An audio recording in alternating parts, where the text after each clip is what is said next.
Hello, everybody. Welcome to Coffee Time. I am your host, Byron. Alongside me via StreamYard is former Major Leaguer Mark Little. We're on broadcasting right now on YouTube Live and available the next day on all major podcasting apps like Google, Spotify, Apple, you name it, etc. All the podcasting we are available. But this is episode number 81. Thank you, Mark, for joining us tonight. Thanks, How Byron. are you? Did you say how am I? Yep. I'm doing pretty good. I was on the road this week for work, so I'm glad that we could make this time I work. know. It took the longest time, didn't it, to try and figure something out? It did, and it's so crazy because it's kind of like, I don't really have a normal 9 to 5. It's kind of like a 6 to 6, and you kind of take it as it comes with medical devices. And so usually my nighttime hours are, revolve around having a dinner with a doc or, meetings or labs. So and we just couldn't make it work. But I'm glad tonight works. I know, right? The same here. And yeah, and I'm lucky because I don't work during the night. So I used to, but thank God I don't do that anymore because I got to be around for my 2 and 5-year-olds. So All right, well, that's good. You're a good dad. So let's hop to it. You've been through the interviews before. You're no shame to it. You've been through it as a player. So let's begin. I know you said you don't keep track of the game like you didn't as a player either. But I know it's got a matter of postseason that a team has to be hot coming in. Is that how a team can win the World Series? Is if they stay hot like Atlanta did, because they were in last place. They were in last place come All-Star break last year, same as the Nationals did in 2019. Mm-hmm. And they won the World Series. So is that the key to win a World Series? Is whoever's hot. Yeah, I can go back to the 06. 2006 was the last year I played, and one of my good friends, Gary Bennett, was a backup catcher on that 06 team to Yadier Molina. And Yadi was hurt, and, Gary played some incredible baseball in the, months of July, while, Yadi was nursing an injury. And I think I saw the last game of the year. I think the Reds – the Brewers were in town because Dave Bell, I think, was playing for the Brewers. Dave Bell's brother of, Mike Bell, who was my best friend in baseball, who passed away in 21. I watched that game, and the only reason the Cardinals got in the playoffs that year was because somebody lost. Like the Cubs lost, and the Cardinals lost, and they kind of limped into the playoffs. And I think they played first round that year, and then they had to go play the Mets. And I can remember Gary being on the phone in 2011. We would sit on the phone and watch those World Series games between the Cardinals and the Rangers, and talking about like what I see, as a base stealer, outfielder, what Gary saw as a catcher. Obviously, stealing signs is a big part of baseball. It's, kind of a unwritten rule that if you're not trying to, pick up another team's sign. I mean, I'm not talking about having a closed circuit camera, but I'm talking about being at second base and getting signs and relaying signs to a header. And so it was a lot of fun to watch Gary, but I can remember asking him, like, I mean, how in the hell did you guys do it that year? And he just said, well, we knew we could beat the Dodgers. And we thought the Mets were going to be tough, but once we got past the Mets, I mean, it was just game on. And so there is a rhythm and a feel in the locker room and in that dugout. And when it is positive, and I've been on some championship teams, 2000 Redbirds down in Memphis, and then the 04 Buffalo Bisons. And when it's hot, and there's not a team in the world that can walk into your park and beat you. Now, you were a part of that 06 team. When you just brought it up, that brings back a total flashback. Now, I remember it. Were you guys scared after Andy Chavez made that catch? Oh, I wasn't part of that 06 team. I was on my couch. Oh, okay. Actually, I was living in Illinois at the time. No, I thought you were.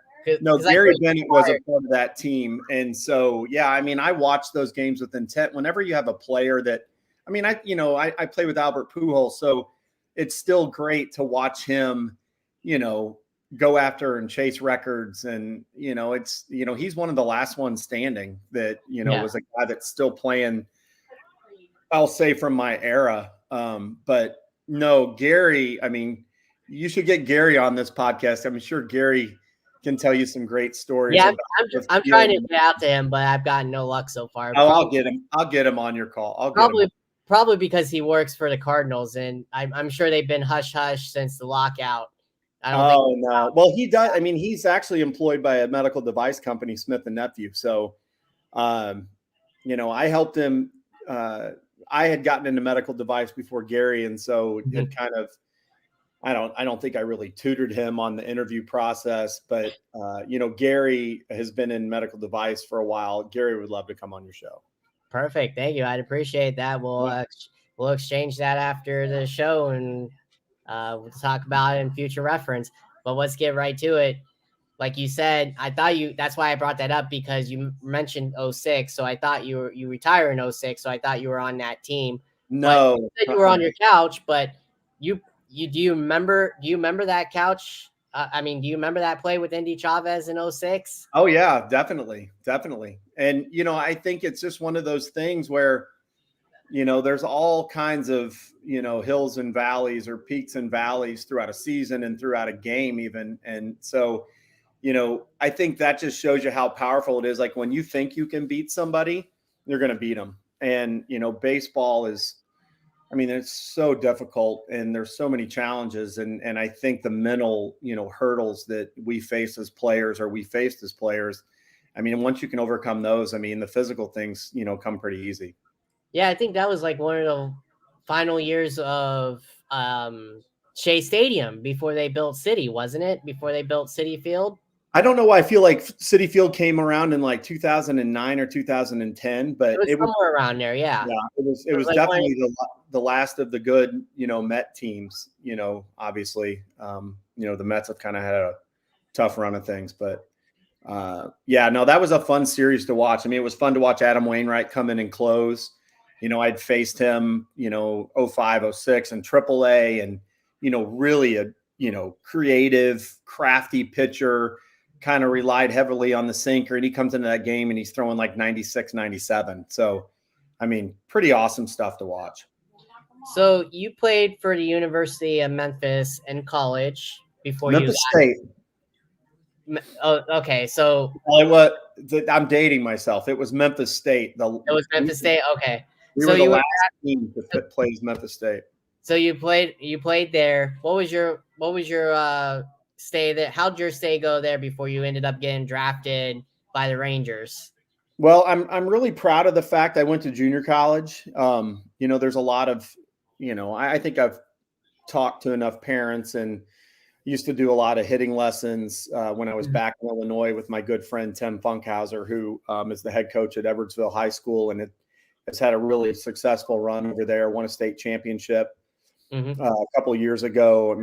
Great baseball mind. His dad had a great baseball mind.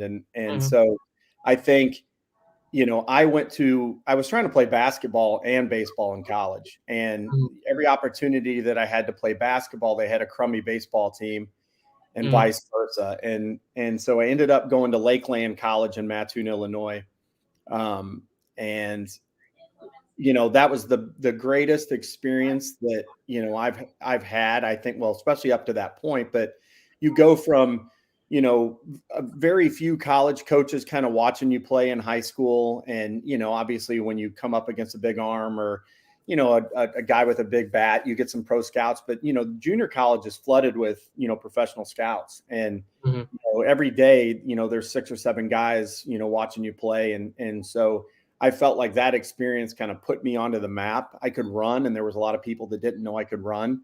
I had a plus arm, and, I could hit for power as a leadoff guy. So that was a great experience. And I was really fortunate because I signed with Memphis, or, Memphis State back then, during my freshman season. And my sophomore season, in the second game of the year, I had a compound fracture, open dislocation of my left long finger.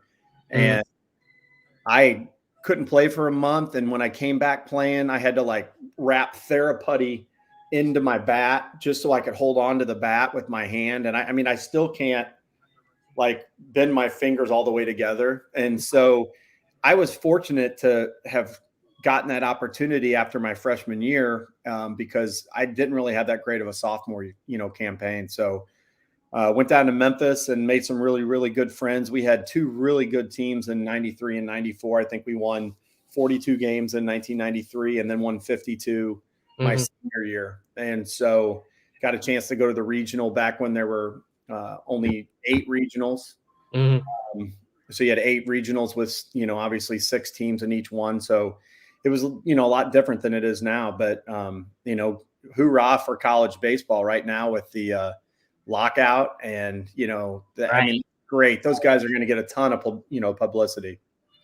Now, I got to ask you before we jump into before you got drafted in 94 out of the amateur draft by the Rangers. I got to ask you, because you were called up by the Cardinals. You spent with the team in 98. Right.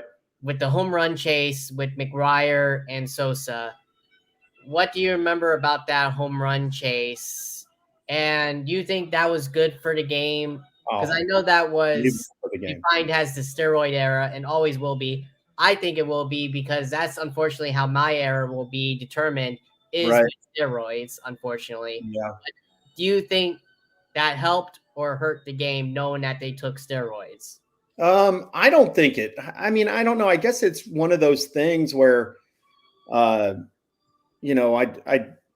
think after that, obviously we got to go down the line to when Ken Caminiti came out and said, that he took steroids, during his MVP campaign. And I think I walked into the clubhouse in San Diego and I wasn't a big, flip on the TV guy and watch the news or plus you're in San Diego, California. And I mean, I think I woke up that day and went and ate breakfast like down by the beach and walked around. It's such a beautiful, city. Yeah. And so here I am walking around all day. That was one of the places where you could actually take the train to the field back when they played at Qualcomm. Qualcomm, yeah. And I remember walking into the clubhouse that day and they were like 20 reporters in the clubhouse. And it was usually me or Juan Pierre were typically the first 2 guys that got to the clubhouse. Yeah, great. Juan Pierre is awesome. But I remember walking in and one of our beat writers, I don't know why I want to say it was Troy Rink or, it wasn't Tracy Ringlesby or Mike Kliss. So I want to say it was a guy, I think it was Troy Rink, but I could be screwing that up. But I remember him coming up and saying, hey, and kind of sticking a microphone in my face or a recorder and asking me about, did I hear about Ken Caminiti? And I just said, no, I haven't heard anything about Ken Caminiti. And he said, well, do you live under a rock? And I said, no. And he said, well, you didn't put on the TV today. And I said, no. I'm like, why would I put on the TV? I'm in San Diego. I mean, it's beautiful here. I'm walking around, never even thought about it. And usually don't pick up the paper till I get to the field. But when that came out and it was kind of like guys were shocked that, they had found out that Ken Caminiti had taken steroids. And I guess maybe I assumed that he had taken steroids and I had assumed that there were other players that had taken steroids. And so I made some comments and I remember one of my trainers coming up and just saying, you need to watch what you say and how you say it because people are, going to come to you because they're going to think you're an authority on this. I'm like, I'm not an authority on it, but I guess in my mind, I just, steroids doesn't, help you hit a baseball. And Barry Bonds did unbelievable, crazy things. And I saw him in a weight room and I saw him on a field take batting practice. And he hit number 25 off of John Thompson that year that he hit 73. And I didn't even see it. I didn't see it go over my head. I just remember thinking in my head, I hate that I'm thinking this, John, but I hope to God it goes out because I don't see the ball. And it landed in, McCovey Cove and, the rest was history. And he went on to hit 73 home runs. But, the 98 home run chase with Sammy and Mark was unbelievable. And I was very grateful to the Cardinals that my first day in the big leagues was the day that McGwire hit 62. And there's a funny story there because the only reason that I got called up is because that was when he broke Maris's record, right? 61. Yeah, 60. He had already tied Maris I think it was the night before, or maybe 2 games before that. Maybe he'd win a game and didn't hit one, and then we got called up, and JD Drew was on my team in AAA.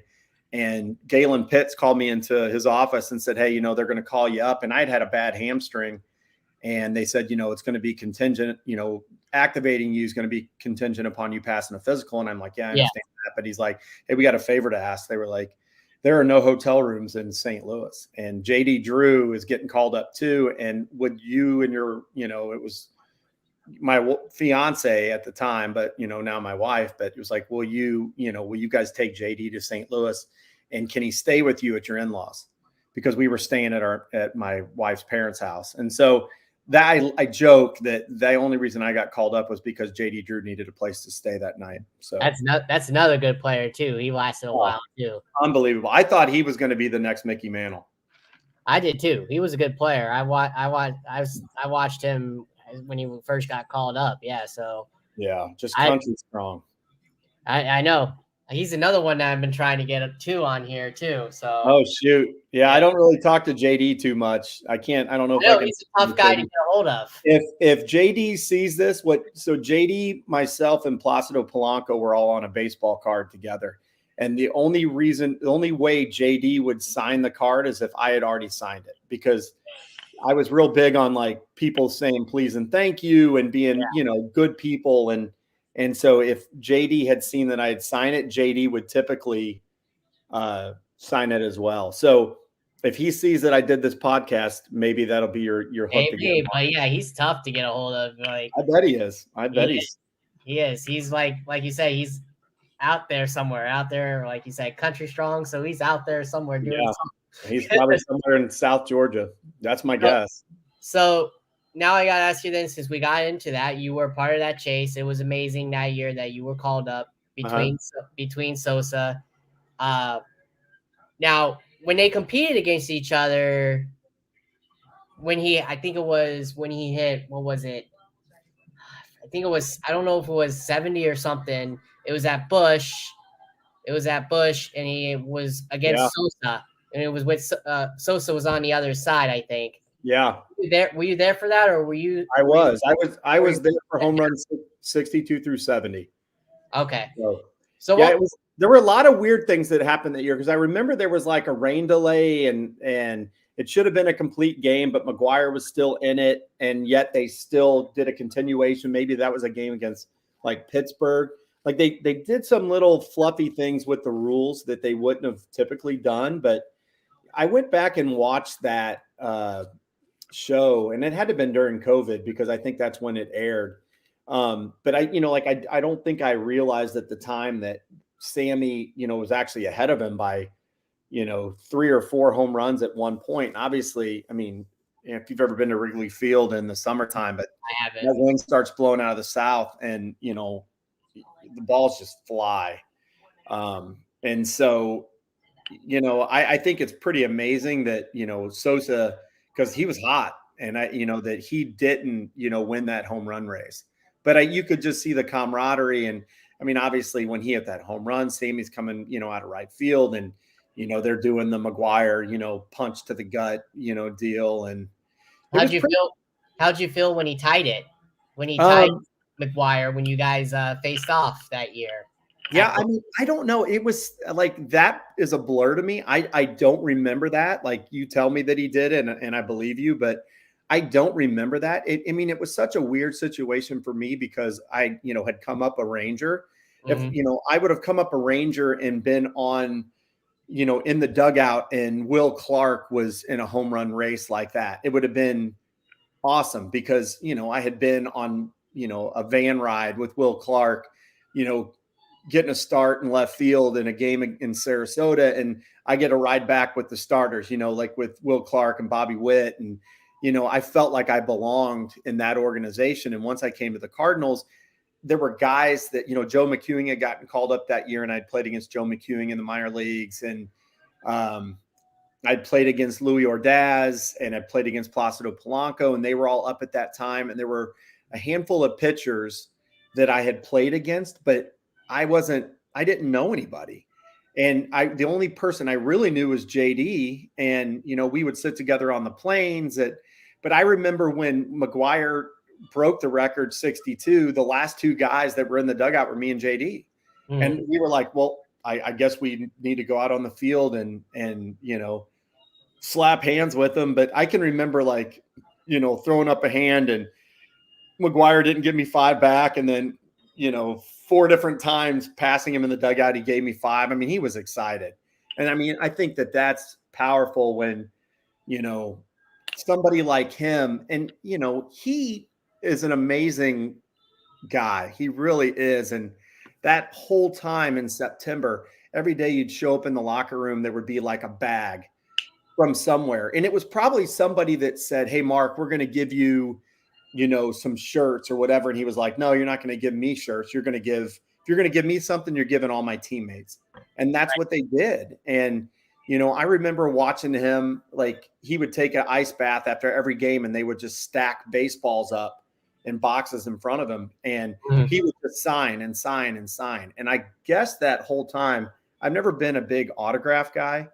And I remember asking somebody about that, and they were just like, yeah, he's just signing baseballs. And at the end of the season, I had a bag in my locker, and I was like, well, what'd we get today kind of deal? And, here was a dozen signed Mark McGwire baseballs. So who does that? I mean, he's just, I mean, like I said, I mean, I really felt like, he was a special guy really in that time. And, it's really sad. I think that, that Senate hearing and listening to all that stuff, it's just like, come on. First of all, what's the Senate doing getting involved in anything? I mean, they can't even run the country right. That was a disgrace to the game of baseball in 2005. Yeah. I remember that. You had Palmeiro, you had Clemens. Who else? McGwire was there. Before he went to totally changing his skin color. Yeah. But yeah, so yeah, I remember Palmeiro, I remember Sosa, I remember McGwire, for sure. And I know there were a couple other guys, that testified, but it stinks that, that kind of, and I guess I've heard this story before, but I think, obviously somebody from Balco, and it was more about the Olympics than it was about professional baseball. I think professional baseball just kind of got drug into it, but basically some trainer showed up with a syringe and said, if you're not testing for this, you're never going to catch anybody. And, so, and I obviously that was human growth hormone at the time. So it's a crazy time. And there's always all these tons of debates. We do get a chance to take part because of somebody who, obviously now, gets a vote for the Hall of Fame, but he's extended it to a lot of former players. And, I think resoundingly the peers, I think there's a couple people that are still just kind of anti that whole steroid thing, but, most of the people that I know, they vote those guys in, voting, Clemens and, McGwire and Sosa. And I mean, the things that they've done for the game of baseball, it's incredible. I mean, now, I don't know. Speaking of that, I got to ask you then, do you feel like as a former player yourself, even though that they took steroids, do you think personally they should be in the Hall of Fame? I think they should be in the Hall of Fame. I mean, steroids have been around for a long time. I mean, who's to say that people weren't taking steroids back in the 50s and 60s and 70s? I mean, you never know. I mean, and I don't think anybody else knows, but, I think it's pretty easy for people to deflect and to say, oh, well, that was the steroid era. It's like, was it the steroid era? Was it always around? Like, I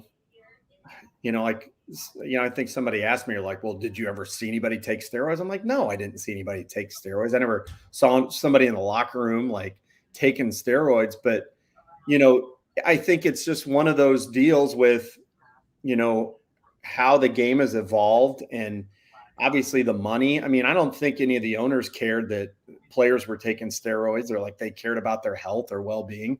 They just wanted to drive, arbitration down. They didn't want people to be, or they didn't want people to be eligible for arbitration at 3 years. And I think that was the standard that testing was. There's my 18-year-old Wichita State commit screaming and yelling, but obviously it was kind of like one of those deals where it was like, hey, we'll use this if we can use this as some sort of bargaining chip, and players are like, yeah, test away. And I think that year, I think the number, I don't know if it had to be like 5%, and the number ended up being like 7% or something of people testing positive. And that list was leaked, and I don't think there was anybody on it. I don't think Palmeiro got caught until afterwards. Like, I don't think he got caught in spring training. He didn't get caught in May. I watched his special, that Mississippi State thing with Will Clark, which was pretty powerful stuff. And, so I don't know. It's just like, where can you gain some sort of competitive advantage, as an owner to the players, or, I don't know. I think every year they'll say that, like, well, basketball is going to be a mess if they can't figure out their work deal, and then they work it out. And football, if they can't figure it out, nobody's going to watch football. And baseball, that's happened to them multiple times. I was part of the, I think in '94 it was the players walking out. It was. Yeah, they walked out, the owners, yeah.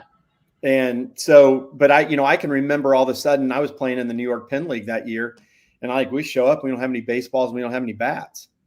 And you're just kind of like, what am I doing? It's like you've worked your whole life to get to this point, and now you're somewhere and there's a labor dispute, and you're in a position where, your GM is like running around trying to find baseball bats so you have something to swing. And they don't have any baseballs. So they're trying to get baseballs from whoever they can source baseballs from. So, I feel like my entire career, there was always something, and I'm sure that's how everybody feels. But I can remember that first year in spring training when, they brought in a bunch of replacement players and, AKA scabs. But I can remember they brought in a bunch of prospects to kind of hide some of those people that they were asking to cross the picket line. And yeah, I remember, Reed Nichols, who was my player development guy, asking me to cross, and my agent had told me, you tell him no. And when I said no, I remember him saying, well, you don't want to show Johnny Oates what you can do. And I said, do you want me to show Johnny Oates what I can do against Major League Baseball players or against replacement players? And so, I kind of, stood firm. And I can remember working out with the AAA group, and there were a bunch of guys who, when then, Doug Melvin came out and was talking and basically said, if we're the ones that pay your checks, we're the ones that, give you an opportunity to play baseball. And if you're going to not cross that picket line, don't let that gate hit you in the ass. And I can remember guys getting up and walking out. And I was 21 years old going, holy crap. And then I was like, I think I'm in the wrong meeting. I don't think I was supposed to be in this meeting, and I wasn't, but I was so thankful that I was, because I think I really saw the business side of the game. And I can remember calling my mom after practice that day, or after we got off the fields, and saying, I will not do this forever. I will not, this baseball doesn't define me. I mean, it's great. It tells some, crazy stories, and it's fun now with my 18-year-old son. And, he asks a lot of questions, but I knew that there was something else for me, that, I wasn't going to be a lifelong baseball guy. So let's get back to, like you said, you got drafted in '94 by the Rangers during that lockout year. Did you think you were going to go where you were at in the draft, or did you think you might have gone a little bit higher, than what you were projected? I thought I would have gone higher. I had a really good junior year at Memphis State, and people can say what they want about, well, you were in the Great Midwest Conference or whatever, and obviously we're not seeing the same arms, but there were obviously a lot of guys that were pretty prolific college players that got drafted higher than me that I ended up playing with, and played longer than some of them. And so I can remember having that conversation after my junior year, when they thought I was going to get drafted and I didn't get drafted. And I can remember them telling me, if you don't get $1 million, there's no way for, why would you sign if you're not going to get $1 million? And so I thought I was going to get drafted high after my junior year, and didn't get drafted at all. And then, my senior year, I had already made plans that I was going to walk onto the football team and return punts. And so I was telling coaches and I was telling trainers that if I don't get drafted this year, I'm playing football for my 5th year of eligibility. Mm-hmm. Because I was tired of watching guys field punts and fair catch. And I was like, shoot, I mean, I know I can make one move and get 7 to 10 yards. Right. And so it was, obviously that didn't happen. And I ended up getting drafted. And, it's a crazy time. There's a lot of talk right now going around Twitter. There's minor league guys posting their W-2s and talking about how little money they made. And, shoot, I made $850 a month that first year pro ball and made $1,000 the next year in high A. I think I made $1,450, I think, in double A, and then got on the roster. And I remember that year I made $14,500, and I just thought I was the richest man in the world. So, in that time, that was a lot of money. Well, it really wasn't, because I can remember, I don't think they took money out your first check, but your second check of the year, they take out the taxes from your spring training money that they gave you if you didn't make the big team. And I remember getting this check for like $74. And thank God Mike Bell was, he was a sandwich pick. And so he always had money. And I remember Mike saying, you can borrow some money from me. But, I wasn't borrowing money from my parents or, anybody else. So it's a crazy time. I mean, I think it really molds and shapes who you are as a person. And there is a band of brotherhood, with guys. I think there's a band of brotherhood with people who play junior college baseball, and then obviously guys that, played professionally. So, I'm really, very thankful for that opportunity. I wish I wouldn't have got hurt as much as I did.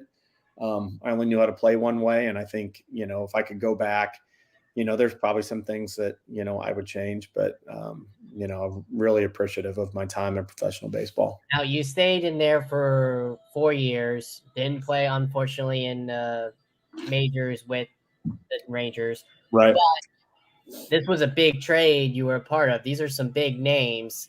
On August 9th of 98, before you make your debut with the Cardinals, you get traded alongside with Darren Arver and Fernando Tatis's dad, Fernando Tatis Sr., right, for Joyce Clayton and Todd Stoudemire. Right. That's a huge, huge trade. Yeah, well, I was the player to be named because I had broke my ribs. I think Max Suzuki, he was a pitcher with the Mariners.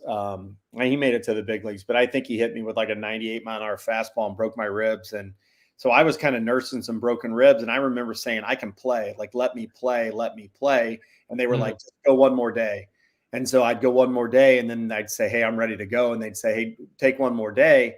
And that trade had already happened, but they hadn't named the player to be named. And so, I can just remember sitting, we came home from a game where I once again, I'm saying I can play, and they don't play me. And I get a call from our farm director, Reed Nichols, and he's like, we just traded you to the Cardinals. And which is really a crazy feeling, because you kind of feel like, a little dejected. I mean, this organization that had you, but, if you can go back and think about it, I mean, Tom Grieve and Marty Scott were, the head of player development and obviously the GM for the Rangers when I got drafted.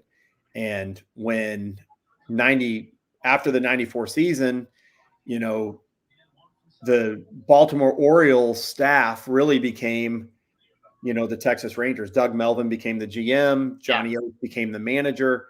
So I was without an organization pretty much my whole career. And so I really felt like everywhere I went, I always felt like somebody has asked me questions before about something. I'm like, I signed 13 one-year contracts.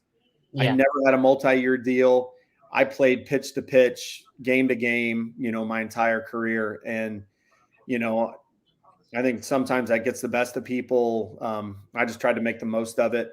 I remember there was a scout actually with the Padres, and I won't name his name, but I ran into him at a Cardinals do a really good job with their alumni. And so they give all their alumni, it's like a pass, and it's like a lifetime pass. You can go in and have access to a lot of different things. And I was in an elevator, and this scout saw me, and he was like, yeah, I was so glad to see you make it. And then in his next sentence, he's like, yeah, I always thought, like, I wondered if a guy like you, like kind of a fourth or fifth outfielder, or, you were just like a team guy. You didn't really have any ability, but, like you were good for a team. You were like this. And I'm like, what? Like, what do you mean I didn't have any ability? I mean, I could run. I mean, I ran a 6'3", 60. So, Right. I mean, there were things that I did, but I understood what he was saying, but I was mad, when he made those comments. But that's baseball. I mean, it is a business. So you taste the free agent market for your first time in 2000 season, where you signed with the Rockies on November 7th of 2000. What was going through your head when you became a free agent, where you get to sign whoever wants you? You get to sign wherever you want. Right. And I'd love to tell you that I had 50 teams, that didn't exist. There weren't 50 teams, but, knocking on my door. And I remember talking to a couple of teams, but Mike Bell, who was the son of Buddy Bell, and Buddy was the manager of Colorado. Mike and I had played together, from the spring training in 94 all the way through the 97 season. And we had become really good friends, and Mike had signed with Colorado. And Mike, and Mike's dad was saying, can Mark play? Because, this is kind of where we see him fitting in the organization. And Mike's like, yeah, he can play. Yeah. And, they wanted me, to come in as a defensive outfielder. And, I just looked at it as an opportunity to play with Mike again, because I figured if I don't make it to the big leagues, we're going to be in AAA, and at least we're going to be on the same team. And, there's not a player in the world besides, maybe Gary Bennett, that I would, want to be on a field with or be in the clubhouse with. And, I think with Mike signing there before me, it kind of gave me a comfort level. And, I knew with Buddy being there that I felt like if I went in and performed, I'd get a fair shake. And I didn't have a bad spring training until my last spring training. And if I would have had a good spring training that last year, I probably would have made the team with the Marlins in 06. There were probably like 5 guys all fighting for one spot, and not one of us played well. I mean, not one guy like stood out. It was like we were all awful the entire spring. But every other year I had a good spring training. I was, always ready to play. I'd always come in, in pretty good shape. I mean, I didn't come in and I wasn't going to, win an Olympic race, but I was ready to go. And you had to be, if you were always going to be that 25th, guy on the roster. Now take us through the 2002 season, where it looks like, if I'm getting this correct, you had 5 games in 6 weeks. Yep. Yep. In a single season, entire career with 130. You did it for the Rockies. What do you remember about that year with them? In 02? Yeah. God, I just remember, thinking that, Roberto Kelly was hurt. And so it was kind of like, Roberto Kelly was going to be on the team, and I was going to go to AAA, and he never got healthy. And so, they kind of called me in, Thad Levine and Buddy and Dan O'Dowd, and just said, hey, listen, we don't know how long you're going to be here, but make the most of it. And, I just started out on fire. I was hitting over 400 and, was getting a chance and getting at bats against lefties and, coming off the bench. It's kind of like when you start out, you're kind of like the first, guy to come off the bench and pinch hit if the pitcher gets in trouble in the 5th inning. And, then it's like, you have a little bit of success as a pinch hitter, and, your role starts to change, and then you can become a double switch guy later in the game. And so that was a great year. I ended up hurting. I was hurt in spring training. I had plantar fasciitis, and I did not stop. I didn't take a break because I knew I had a good chance to make the team. And, I started running. I changed the way I ran just to alleviate some pain. And I started running on the outside of my foot, and I ended up breaking my 4th metatarsal in LA. I actually had to play 5 innings with a broken foot. which is the worst pain I've ever felt in my life. And so come off of that injury, and then I'm in Milwaukee, and I just got back to playing. Todd Hollinsworth had gotten hurt. I was probably going to get a chance to play probably in the month of September, and I was having a good year, and I felt good at the plate, and I ended up getting my spikes caught in the stairs in Milwaukee as I'm running out onto the field, and in a washout game where Larry Walker basically kind of said to Buddy during his at bat, like, I really don't need this at bat. And I think Greg Norton was up with like a 1-2 count. And I'm like scrambling because I should have gone into the game earlier, but didn't. And I remember scrambling, trying to get my batting gloves and my helmet and my bat, and everybody's laughing at me. And I remember getting on deck. And I remember right when I got on deck, Greg Norton had hit into an inning-ending double play. And I come back in, and now I'm like trying to get ready to go out and play defense. And I had a baseball in my glove, and I went to flip it out of my glove to Terry Shumpert. And my next step, they had 2x4s instead of 2x6s for the dugout stairs. And I got my spikes caught perfectly in between two boards. And I tripped onto the field, and I was embarrassed. I mean, there's 42,000 people in the stand, and, I'm embarrassed. And so I jumped up real quick. And when my foot slipped off the step, I ripped the capsule of my big toe and, messed up my FHL, and, it was bad. And so that ended my season. I had that surgery out in Oakland that year. Dr. Mann, Jeffrey Mann, Roger Mann's kid, did my surgery, and, came back in 2002 and, still made the club with Colorado. So enjoyed my time in Colorado. Good people, great place to play. That's one of the most beautiful parks that I've been in. Now, what do you remember about this trade? You were traded again to the Mets for a couple good names I can see. You were, along with John Thompson, you were traded to them for Jay Payton, Mark Corey, and Robert Stratton. What do you remember about that trade?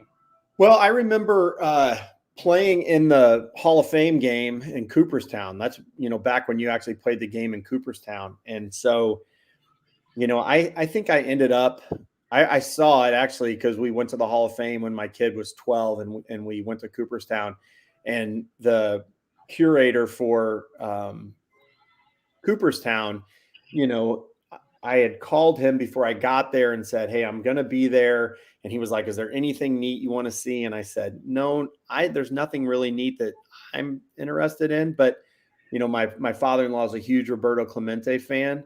So I was like, if you got anything Roberto Clemente, I'm sure he would be, tickled shitless to see whatever. And so he actually showed me an article from that Hall of Fame game. And I think I went like 5 for 5 and hit a couple homers. And, John Thompson actually started that game, but there was a guy from the Mets, a pro scout, to watch John Thompson because they were going to make that trade. And then I had such a good game that, in a game that doesn't even count, that they threw me into that trade. So spent 3 glorious days in New York. And I remember we were facing the Diamondbacks, and Brian Anderson was pitching. Yeah, and I thought we were facing the Diamondbacks. Yep, that's what it said. And I remember I should have started against Brian Anderson and didn't. And I thought, that's weird. And I remember the first game of the doubleheader, Edgardo Alfonso, John Valentin, and Ray Ordonez all got hurt, and they needed a middle infielder. And I can't remember who the first base coach was, but I remember him coming up and asking me, "Can you play second base?" And I said, "Yeah, I can play second base." And he said, "Okay." And so he walked away, and he went down and talked to Bobby Valentine, and he says something to him, and he comes walking back, and he said, "When was the last time you played second base?" And I was like, "Well, I've really never played second base, but I've played shortstop, and that was high school."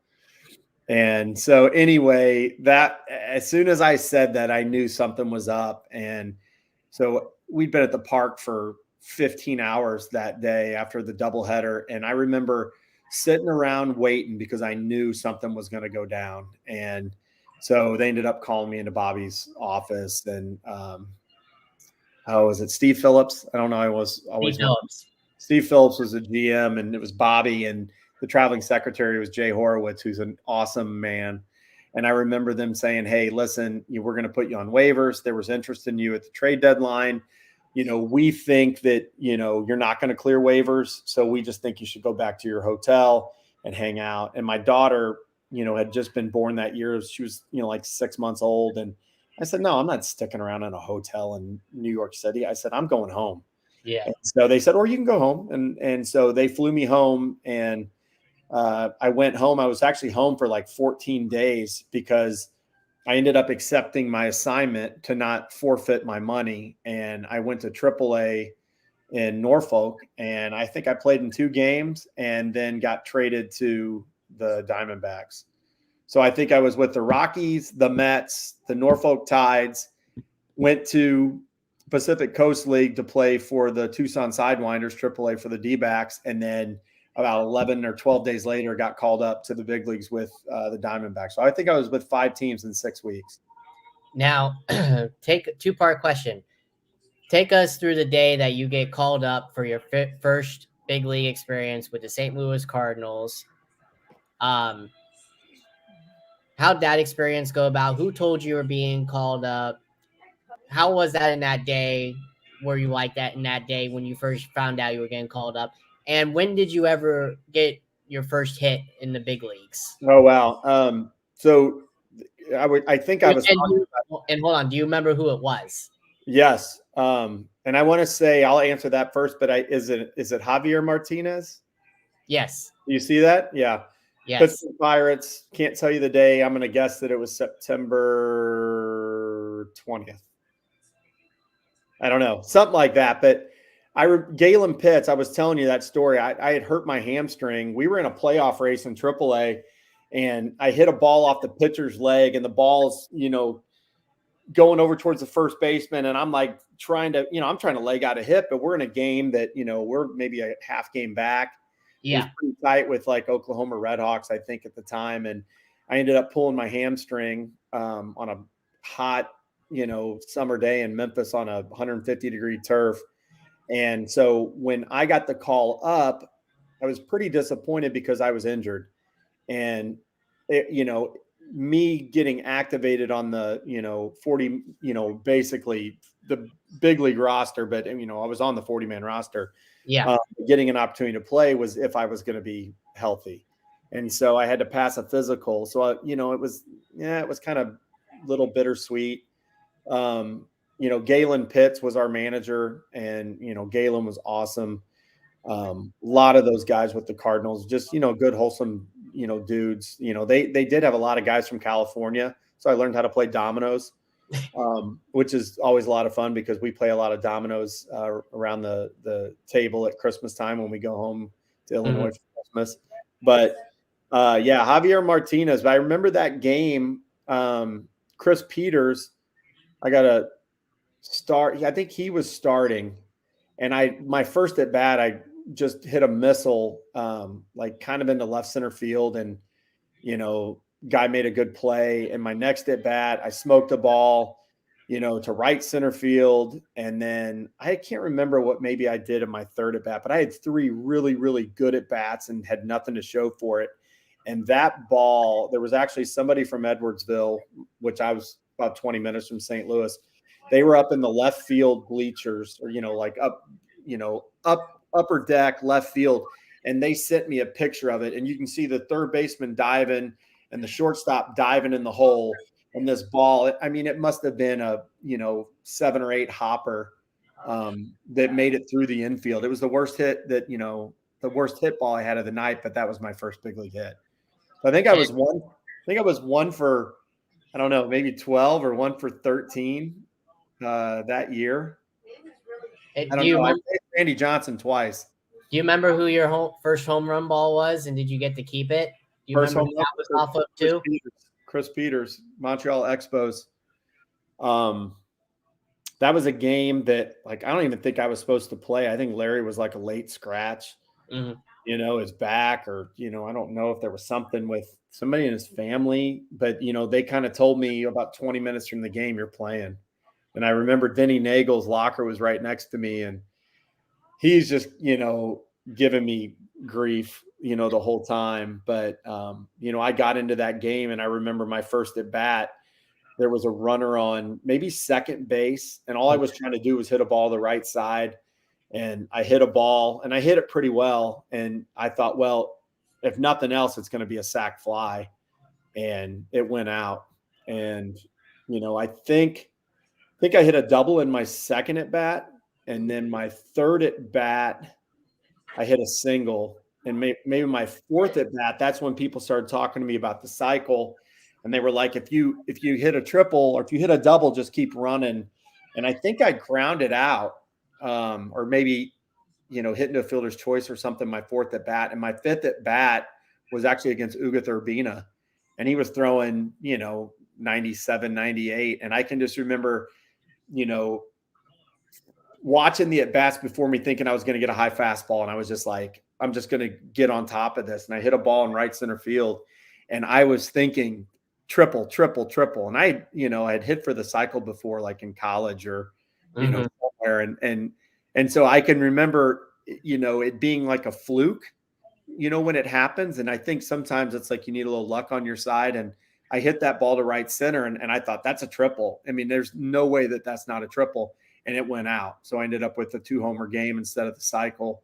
I'd give up that homer, though, for the cycle, because there's, obviously, if you look at those numbers, guys that have hit for the cycle in the big leagues, I think there's been more no hitters than cycles. There has been, yeah. Now, your very last game, did you know it was going to be your last game? Did you want to retire after that? Did you know it was going to be your last game in the majors? I didn't. It was funny because I probably got hurt 2 years before that, like kind of like a groin injury. And it would just kind of flare up, go away. And so I had been nursing kind of a groin injury all year. Mm-hmm. And I was facing Jared Washburn in Anaheim. And I remember I'm starting in this game, and at my first at bat, I get a base hit up the middle, and I, round first base, but, come back. And, I know I scored because we were beating them pretty bad that game. And I remember Buddy Bell was the bench coach, and he goes, "What's wrong with you?" And I said, "What do you mean what's wrong with me?" And he goes, "I've never not seen you try to stretch that into a double. Like, I've never seen you not try to do that. Like, what's going on?" I just said, "Man, I mean, I've been nursing this groin thing all year." And he goes, he said something to me like, do better or work harder or something. And so my next at bat, against him was the same thing. I mean, I smoked the ball up the middle, and I, never thought about stopping at first base. And I went into second, and I ended up getting thrown out, but a buddy was like, "There you go. Like, that's what I remember you. That's why you're here," kind of deal. And I think later on in the game, I know that John McDonald was up, and he hit a ball up the middle, and David Eckstein dove up the middle and made a hell of a play. And I remember thinking, this is a base hit for John unless I can't get to second base. And as I was getting to second base, Adam Kennedy, who was a former teammate of mine with St. Louis, was coming across the bag, and it was so hot that day, and the ground was so hard.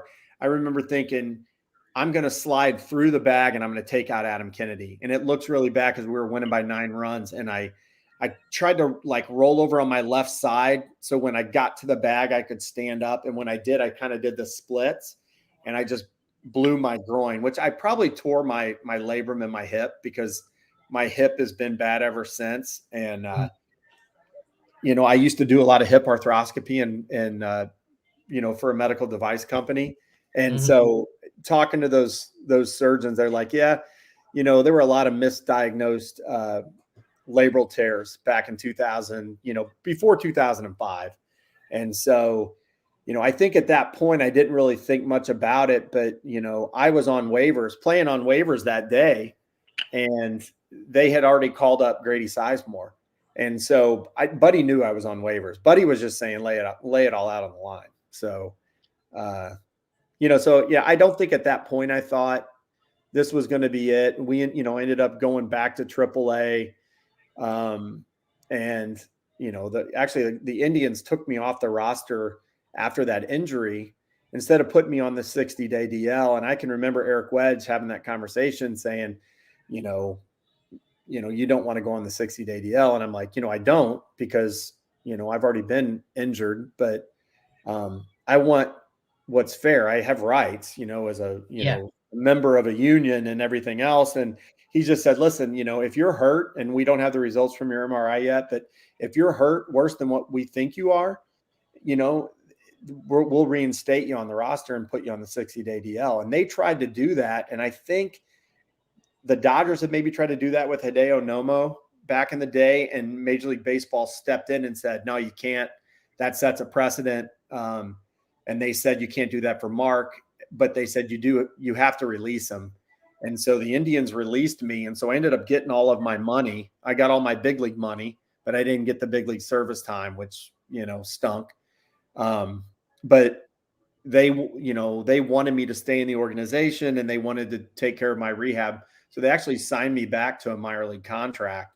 So I was actually getting 2 paychecks from the Cleveland Indians at the time, and went back to Buffalo. And I knew we were going to win a championship in Buffalo. That team just had that feel, just like I was, we were talking about the 06 Cardinals.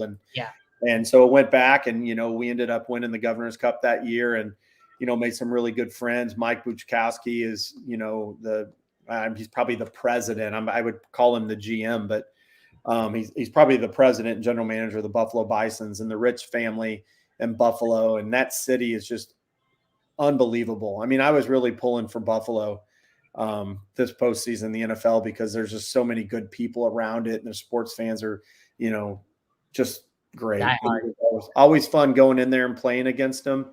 And it was great to win a championship for that city. So I got a couple more questions before we end it. Every baseball player I ask this question to, because I'm kind of curious on, and they tell me a moment. Is there a moment that you're like, yeah, I actually made it to the majors? This is besides the call up and your first hit, home run, etc., in your last game, is there a moment that you can remember that was, yes, I finally made it to the big leagues? This is my big league moment.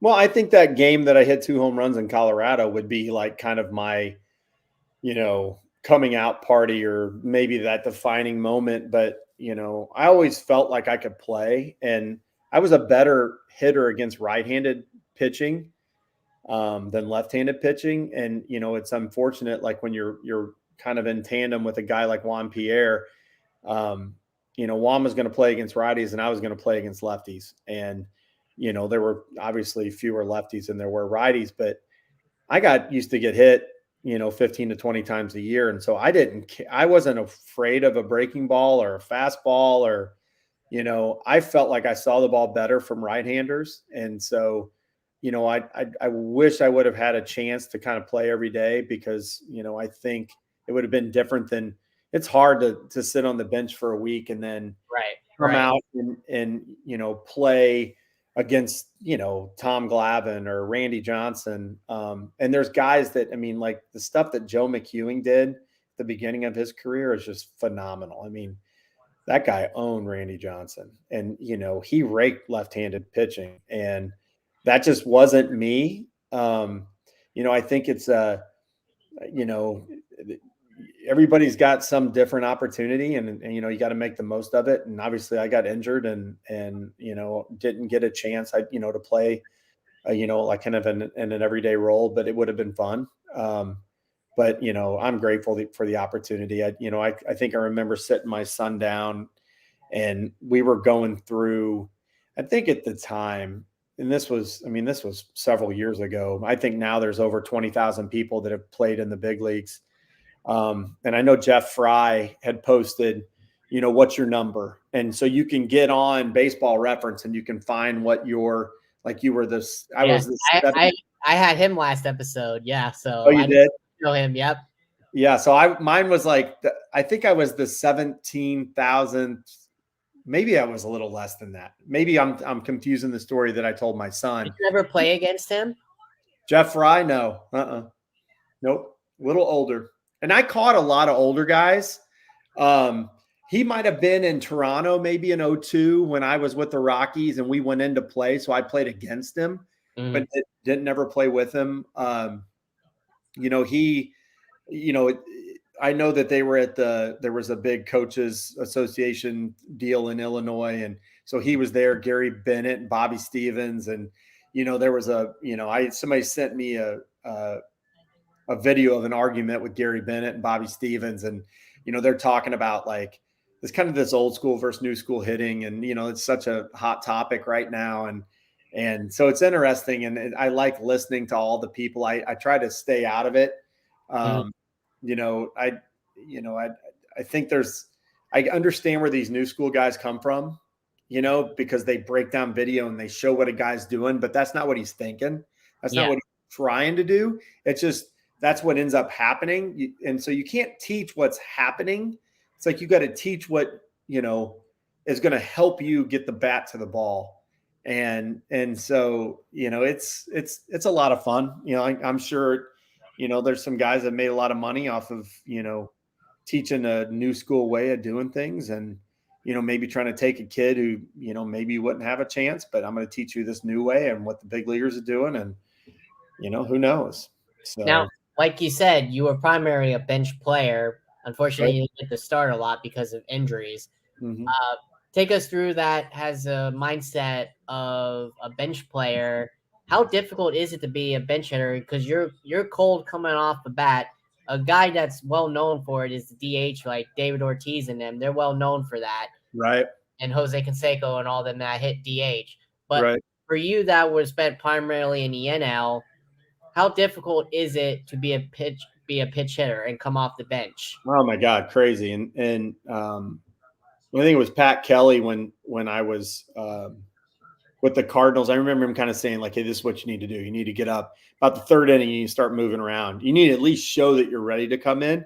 There's no way in hell that La Russa is going to hit you, but you got to act like you're ready. It's like a game, you know? And so, and here's a funny story. I'll tell you this funny story real quick, but I remember in St. Louis, you know, playing that game, like I'm ready to go in, coach. I can remember like all these guys, all these September call-ups being ready to go in the game. And then like Brian Jordan would be sitting on the bench with a pair of tennis shoes on. And he'd tell Brian Jordan to go hit.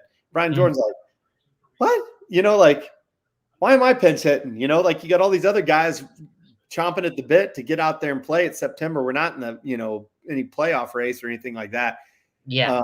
But I remember pretending and acting like I'm ready to go out there and play and get ready to play. And I remember, you know, gosh, I'm drawing a blank on his name, but I remember a player who had probably 6 or 7 years in the big leagues right now, saying like, hey man, you're going to get your first big league hit this year. You know, this is going to be awesome. I'm so excited for you. You know, this is going to be awesome. You're going to get your first big league hit. And I can remember asking this player who had like 6 or 7 years, you know, in the big leagues at that time, like, you know, and he had come over from Kansas City. And so Tank, I played with 2 guys with the same last name. And there's probably people watching this right now. They're going, you've told this story so many times. Like, I can't believe you can't think of his name. And I know it's David. But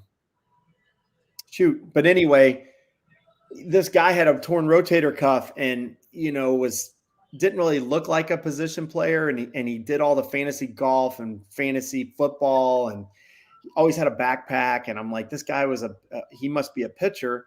And then, so I'm like, interleague play had just started. I don't know if this guy's got a hit because I think he's a relief pitcher. I'd know him if he was a starter. And so I just asked him, like, do you have a hit in the big leagues? And he's like, do I have a hit in the big leagues? Like, what the hell are you talking about? Do I have a hit in the big leagues? He's like, yeah, I got a hit in the big leagues. He's like, hell, I got a home run off of Nolan Ryan. Shit, I got 2 home runs off of Nolan Ryan. Do I have a hit in the big leagues? And so he's basically walking around, you know, telling everybody that I asked him if he had a hit in the big leagues. And so, I mean, I can see like he's talking to Dave Parker and he's talking to Carney Lansford. And I'm just like, man, this is bad. You know, this is going to be really bad. And so I remember after that game, so here I am from like the third inning on, I'm ready to get in the game. I'm ready to play. Tony never calls on me to go into the game. And so after the game, I'm sitting there and I'm eating, and Tony La Russa walks in after his press conference and he says, I'm going to get you a shirt that says IF on it. And I'm like, IF, like IF for like just in case. Like we used to call it jicking. If you went to a spring training, like you had to take a trip in spring training and you knew you weren't going to play, you were jicking, you were just in case, right? Mm-hmm. And so I said, IF, like for like, you mean like just in case? Because I thought maybe Tony felt bad that I had been getting ready to go into the game and play all these innings and he never put me in. And he goes, no, not for, just in case. He goes, IF for idiot, fuck, because you're a fucking idiot. He said, how in the hell did you think David Howard? So I had to say the story. He said, how in the hell did you think David Howard didn't have a hit in the big leagues? He said, did you think he was 0 for 3,000? And I said, no, Tony, I didn't think he was 0 for 3,000. I thought he was a pitcher. And he goes, that's effing worse. You're a fucking idiot. And he just screaming and yelling, and everybody in the clubhouse is cracking up laughing. And I'm just eating, like, trying to dig a hole and hide under my plate. And I remember Willie McGee walking up to me, and Willie was like, and I think I started to tell Willie at one point, like, dude, you were like 1982, like Cardinals, like Willie was my guy. When he made that catch in County Stadium in Milwaukee, and I said, Willie, you're my, and he's like, shut up, don't say it. And I was like, no, really, I want, you're my, and he's like, shut up, Mark, don't say anything. And so Willie walked up to me after Tony had wore me out, and Willie said, hey, listen, he goes, I didn't know who David Howard was when he got here, because he had gotten traded over from the Royals, but he said, and he goes, and I've been playing for 18 years. And I said, well, damn, Willie, you could have at least stood up for me. You could have said something. And he was like, no, it was too much fun to watch him wear you out. So anyway, sorry, David Howard. I'm early onset Alzheimer's, brother. So I knew if I told this story, his name would come out. So let's see. Now sorry I cussed on your show. I don't care. It's a podcast. It's out of the way. It don't matter. I don't care. Yeah. So this is actually going to be the last couple questions, for real this time. The first one is, who along the line, manager wise, player wise, whoever it was, that your time in the majors, minors, etc., whatever, helped you along the way to help you get to where you were at in the big leagues? God, from like a minor league perspective, Bobby Jones. Bobby Jones was my manager in Double-A. I think he made my first spring training. He ran our working group. Bobby's, from Maryland. Every other word out of his mouth is the F word. And, I got great Bobby Jones stories, but, Bobby was the guy that, I can't tell you what round Bobby. I'll tell you what, you can text those stories to me. So I'll stay in touch. Okay, there you go. Yeah. But yeah, Bobby Jones got drafted to play baseball. I think he got drafted by the Rangers, but he got drafted to play for the Rangers. And then the next year he got drafted into the Army. Mm-hmm. And, I can remember him telling stories like during rain delays about what that felt like. And, he went into the military and he was saying he wanted military police. And basically, you would put in for what you wanted, but 80% of the people were going to get infantry. And you were screwed if you were infantry. And so I remember Bobby saying he wanted to be military police. And I remember some commanding officer saying, you're never going to get military police unless, I don't know if he was saying at the time, and I know I'm screwing this up, but like, you need to enlist and you need to give me 2 years of service and you'll get military police. And Bobby's like, screw that. I'm not doing that. He goes, I'll take my chances. And so he, I think he put in for artillery, or he put in for military police. He ended up getting artillery. And so, he spent a year over in Vietnam, and he used to tell stories about what it was like being in, battles in Vietnam. And he's telling stories and he's talking about people that, died that were on his team. And, it's just so you're sitting there in a clubhouse in AA thinking about how you're going to get a hit tonight. And you're worried about it. And here's a man that got drafted and then got drafted, to fight for our country, and watched all this tragedy around him. And then, he thought he was going to die every day. Yeah. And so I can remember like thinking at that time, like, gosh, I'm not battling some terminal disease. I'm not fighting in a war. I'm just playing baseball. Yeah. And so that really helped me. I think it helped me as a minor league season is a long season and it's hard. But I think it helped me to kind of put it into perspective and to go, you know what, there's so many other things that I can do. And I can remember my dad telling me as a kid, like I would say something was hard or something, like maybe I didn't want to do it. And my dad would say, the world needs, ditch diggers too. And I can remember going, yeah, you're right. I need to work harder. I need to do whatever. And then Bobby putting it into perspective about playing. And so, he had this, I don't know how much baseball I learned from him, but I can remember being down 3 runs in a game and Bobby would come into the dugout and he'd say, I'll tell you what, we don't fucking score. We ain't going to win. It's as simple as that. And it would just disarm everybody. Because everybody wanted to win, but we were just thinking like, it was just funny the way he said it, the way it was just like, it was so, that's the truth. If we don't score, we ain't going to win. And I don't know how many times that I've said that. And my son says it now. It's just like, if we don't score, we're not going to win. And so I learned that from him. And I owe him a ton of credit for, where I got to. And then obviously at the big league level, I think Buddy Bell, Buddy was just like, quit making excuses. Don't make excuses. Like if you screw up, just come in and say, my bad, coach. And nobody in professional baseball, nobody wants to be called, Coach Bell, but that was like a funny thing to say to him. And so I can remember, being on, the bench and being injured in Colorado. And I remember thinking, the next time I get out in center field and a guy hits a base hit up the middle, I'm throwing the next guy out at the plate. And so I remember getting into the game, the first game back. I remember in the first inning and I get a ball hit to me and I come flying up to field it totally out of control. And I try to set my feet and make a throw. And I almost threw a ball into the stands from center field. I mean, it hit about 6 inches from going into the stands. And the run scored and one runner moved up, but nothing else bad happened. And I can remember running off the field and I'm going to, lead off the next inning. And I remember Buddy being so mad at me because that's always what it was. You got to hit your cutoff man. You got to throw it through the cutoff man. And I remember him saying, and not so many kind words like, what were you thinking? And I just said, I wasn't. But, my bad, coach, kind of deal. And I remember him laughing. And he wanted to be so mad at me, but he couldn't be when I said, I told him what he wanted to hear, but I screwed up. My bad, coach.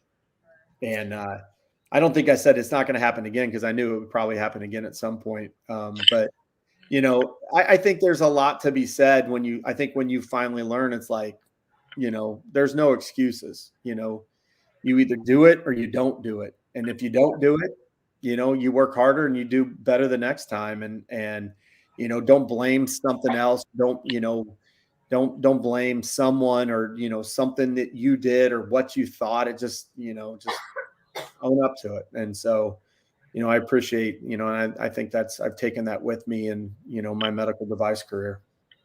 So now my final question to you it's a 2-part question. I ask this to everybody. So whatever you can come up with. The first part of the question is, if you were a coach today, coaching kids, and you were primarily a bench player, what would you do? What would you tell them coming into the big leagues, if they are coming into big leagues or are playing ball in college, high school, whatever? What would you tell them to coach them to get ready for it? And the second part is define your career in one word. Wow. So I would say to anybody that was like, maybe sliding into my role, or, you were going to be a bench player or a role player. I mean, you got to figure out ways to stay ready and to get ready.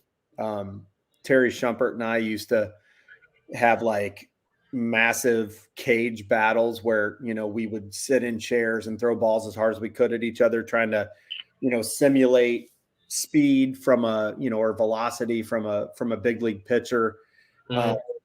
It's a totally different game. I mean, it's almost like, when you're an everyday starter, you're trying to get ready to go right at 7:00. And when you're a bench player, you can't get ready to play at 7:00 because you're trying to get ready to play at 7:00, and then you got ready, to play at 8:30, and then you might not get in until 9. And so you kind of have to learn how to pace yourself and then learn how to really get ready on your own. Colorado was great because they had a sauna. And so I would like run around and sprint. I would go get on the treadmill. We had like one of those, true weight treadmills it was like a tank track. And then, it had, big speed, or you can pull the magnet and run as fast as you wanted. So I could get on that and run and then go sit in the sauna and start sweating, because I wanted to feel like when I got in the game that had already been in the game. And so sweating was a big key for me, it was like, I need to feel like my shirt's a little drenched. Like I've been out here doing it the whole time. Film, watching a lot of film, watching what, hey, these are the lefties that they have. I mean, that helped a lot. And that's, gotten so much better since, when I was playing. But, like I said, you got to be a student of the game. And, like I think you look at a guy like Tom Brady and you can understand that. I mean, Exactly. As a bench player, that's what, that's kind of what you have to do. You got to be ready for like any scenario, and you got to know what the other team's equipped with. God, one word, I don't know. I mean, I would have to say like perseverance. I mean, I battled through a lot of injuries, and I don't know. You can't get through a minor league season of 144 games and, bus rides and no money and, crummy meals. And, I think that, you listen to this banner that's going on right now with these kind of old school guys like me that play, and you're like, God, I did all those things and I was just grateful.